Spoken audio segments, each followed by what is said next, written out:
Iqtisodiyot bu faqatgina pul va banklar haqida emas. Aslida u bizning hayotimizning har bir qismida yashiringan. Bozorga chiqqanimizda, xarid qilganimizda, ish tanlaganimizda, o'qishga qaror qilganimizda yoki hatto davlat siyosatida ham. Charles Uylanning Yalang'och iqtisodiyot asari iqtisodiyot fanini oddiy va sodda qilib tushuntiradigan mashhur kitobdir.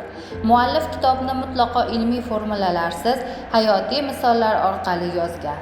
Shuning uchun u faqat talabalar, balki iqtisodiyot haqida deyarli bilimga ega bo'lmagan o'quvchilar uchun ham tushunarli bo'ladi. Kitob boshida muallif iqtisodiyotning kundalik hayotimizdagi ahamiyatini ochib beradi.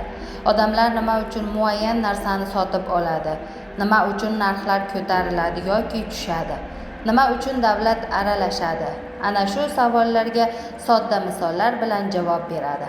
Kitobni varaqlar ekansiz, siz supermarketdagi narxlarning nima uchun o'zgarishini, nima uchun ayrim davlatlar boy, ayrimlari esa qashshoq qolib ketishini, nima uchun ba'zan bozor erkin ishlaydi-yu, ba'zan hukumat aralashishi zarur bo'lishini tushunib borasiz.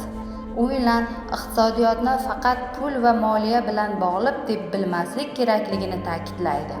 Iqtisodiyot aslida insonlarning tanlovi, resurslarni qanday taqsimlashlari va ehtiyojlarini qanday qondirishlari haqida fan ekanini ko'rsatadi.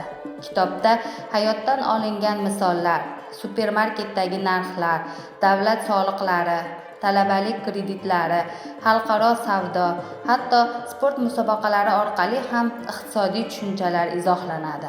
Asarda iqtisodiyotning ikki tomoni yoritiladi. Shaxsiy daraja, mikroiqtisodiyot odamlarning oddiy qarorlari, nima sotib olish, qanday tejamkorlik qilish, ish yoki ta'lim tanlash. Ilmiy daraja, makroiqtisodiyot, mamlakat iqtisodiyoti, inflyatsiya, ishsizlik, davlat siyosati, xalqaro savdo va global jarayonlar. Muallif o'quvchiga shuni ko'rsatadiki, iqtisodiy qarorlar nafaqat boylik va pul masalasi, balki ijtimoiy hayot, adolat, farovonlik va hatto tabiat bilan ham bevosita bog'liqdir. Shu sababli iqtisodiyotni anglash har bir inson uchun muhim.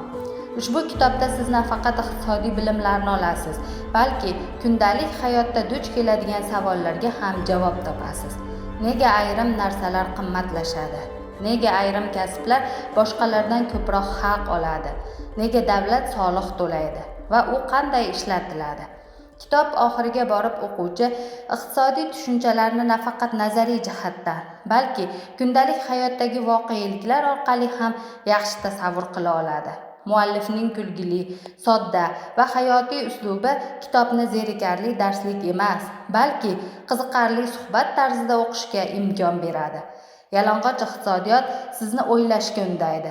U ko'rsatadiki, iqtisodiyot bu shunchaki nazariya emas, balki odamlarning qarorlari, jamiyatning kelajagi va butun dunyo taqdiriga ta'sir qiluvchi jarayondir. Xulosa qilib aytganda, yalang'och iqtisodiyot iqtisodiyotning murakkab nazariyalarini chetga surib, uni oddiy, hayotiy va inson tushunarli qilib tushuntiradigan qo'llanma. Bu kitobni o'qigan odam iqtisodiyotning kundalik hayotimizdagi o'rnini anglab yetadi.